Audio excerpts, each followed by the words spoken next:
When I was 19 years old, I went back to New York and I had a crazy dream. It was Rosh Chodesh Elul, August 20th, 2001. A crazy, foreboding dream about, New York being hit by like an asteroid. I was standing right in the middle there.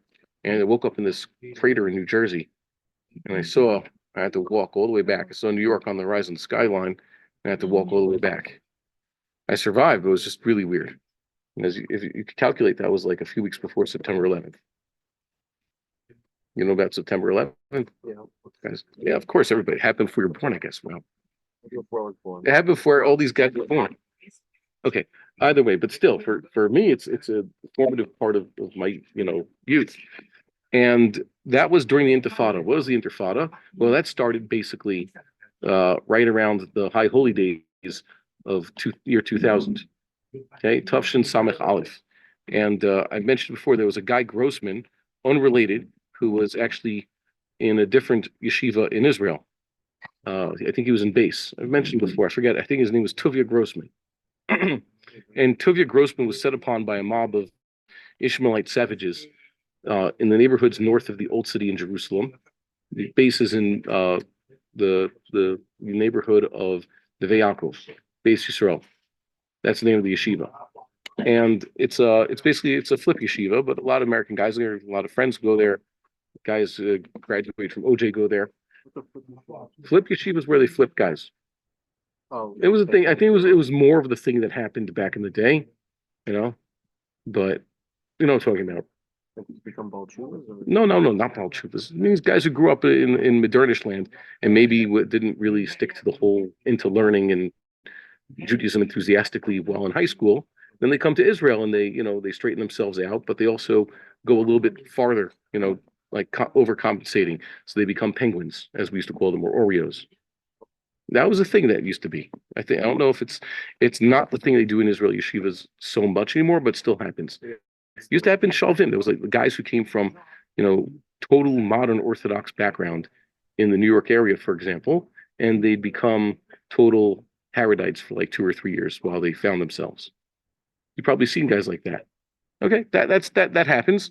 So Base Yisrael was a very fine place, and one of their students, another guy Grossman, who was my age, basically got beaten up and nearly lynched.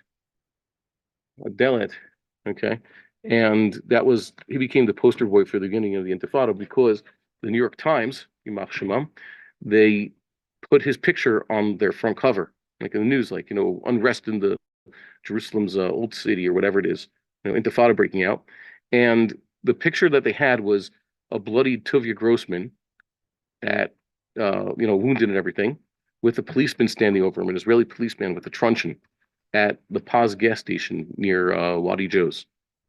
Okay, so why was that picture taken? Because he managed to flee the mob that was killing him, and the policeman was, threatening the mob to back off. So that's the picture that was taken. The policeman standing over Tuvia Grossman trying to defend him. And the New York Times famously captioned it, saying that a policeman, Jewish policeman or Israeli policeman on the Temple Mount beating a Palestinian, protester. Yeah, gas stations on the Temple Mount. Yeah, it's like that. I hope that Tuvius got a lot of money out of them. I don't know what the end of that story was. So he's unrelated to me. That got a lot of attention to me. Like, oh, and related? No, no, no. I'm just in Rehovot. I remember listening to the news that Motzei Yom Kippur, we had a small group in our yeshiva, and we were eating with the rabbis. Rabbi Golinsky was with us. We were eating some schnitzel after Yom Kippur and listening to the news on the radio about all the crazy stuff going down with the outbreak of this second Intifada. And so for Shana Aleph, we were just very worried, it was already, we came to Israel and suddenly there's a little bit of a war going on. The rate of attacks and the intensity of the attacks intensified the next 2 years when I already wasn't in Israel. So when I went back to America to start college, that fall was already a year into the Intifada. That's when September 11th happened. And that taught me a few lessons. The first thing you should know is if something happened in history, it's going to happen again, which is good for us because when we're looking for Messianic era, when we're looking forward to that, we're saying things will be as good as it was back in King David's time. It happened once, it's going to happen again. But you should also know that just like the Tochacha happened, it could happen again. We could end up in Gullus. we could end up with losing everything if we do not live up to the standards that God sets for us. So the first thing I saw was, yeah, this is going to happen. Then when September 11th happened, I realized, wow, that was a much greater scale. In Israel, the most horrible things would happen is the Arabs would bomb a bus, a suicide bomber on a bus, and that could kill a lot of people at once. So the Sbarro bombing, you heard about these things, the suicide bombs. And then in America, they just did it PLF. You know, the the the attacks were on orders of magnitude greater. And why? Because they also let their guard down. The Islamo-fascists started up with Israel. They saw they could get away with it. And then they went against they were able to attack the little Satan, so they were able to get the great Satan. And now you see that the Islamo-fascists have attacked Israel on a much greater scale than they did any time, 20-something years ago during the Intifada. What happened on Shmini Atzeres was many intifadas over and over again. So that means that because they now feel so emboldened to do this, whatever America is going to receive, and I'm even going to give a prediction. I've been, look at my YouTube videos there. I hope this is going to come out before, just so that you could mark this. Approximately this Rosh Hashanah time, if not Elul, there is going to be the next greatest September 11th, but much greater, about, let's say, approximately 2 orders of magnitude greater than September 11th, is going to hit the United States. That's what they're planning to do. How do I know this? Well, one, I don't know this. But why am I predicting such a thing?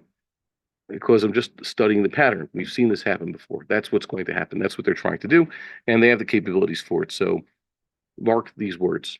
Okay? Rabbi, Well, yes, please. that sounds awfully close to the election season. No, the elections are in November. That's why I'm pinpointing it. I'm saying that this is going to be in September or so. Yeah, okay. So watch out.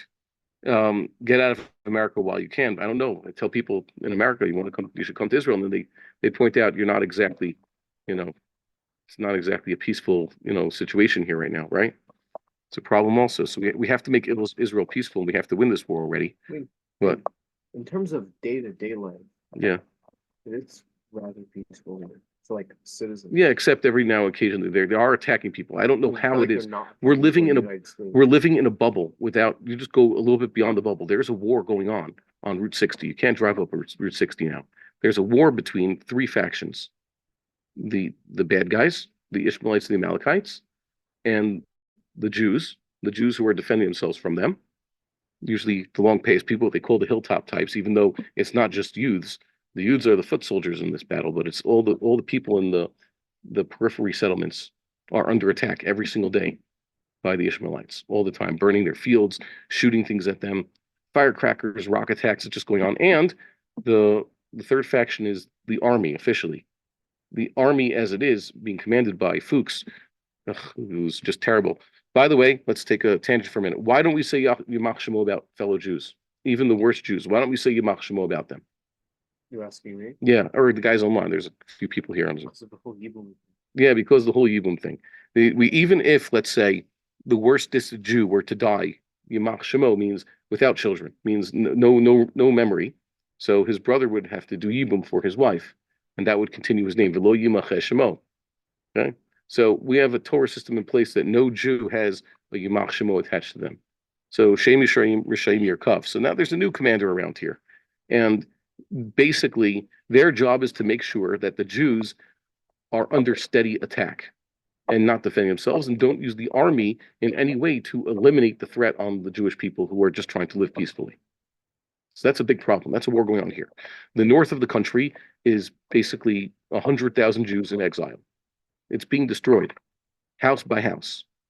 The bad guys in the north basically attack a yeshuv. They shoot anti-tank stuff. They shoot their rockets, their missiles, whatever it is. They're destroying it house by house, and a lot of it's burnt up. You can't go there. It's a closed military zone. If I could probably go. Yeah, you could go there. Yeah, guys in uniform could go there. Just to know, the north is being destroyed slowly.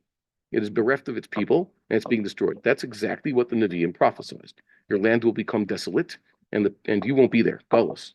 That's what's happened to the north. Yeah, the talks about this, like something. Yeah, the Gemara mentioned it. Like all the people in the Gavul are going to move from Yeah. ear to ear. And Yes. You're gonna have a lot of problems. That happened in Hezekiah's time also, as we mentioned. I was actually learning that part recently. Yeah. And I remember it says that the Zaken will stand with Sayyid. Yeah. And I didn't really understand that until it happened to me that like older people got up from me. On the bus because they were wearing a uniform. Yeah. Yeah. So, and what else is happening also in the periphery near Gaza? People are suffering greatly. Their towns have been destroyed, right? Yeah. And their people have been gulled and murdered. So even though I could go to Beit Shemesh and say, well, it's peaceful here. Yeah, well, good. Good for you. You know, it does not betray the situation. You're able to create a bubble, but the bubble could pop, and that's why we're worried. Okay, back to this. So aside from the fact that America has to watch out for next September 11th, also what's going on with all these jump on the bandwagon anti-Semitic states. Many of them are basically showing they're waving the new Nazi flag, which would be France and the UK and the United States, of course. So remember the rule: Orecha Arur and Kalelcha Aor. The first statement to Avraham Avinu was Kalelcha Aor. Those who curse thee, I shall curse. And Orecha Arur means one who curses you is himself cursed. That was what was told to Yaakov Avinu. This is a rule in history, which means that all these places are basically setting themselves up for much worse. Whatever evil they have in their heart for the Jewish people and for Israel, they are going to get many more times on their own heads. So just watch out. They have been warned.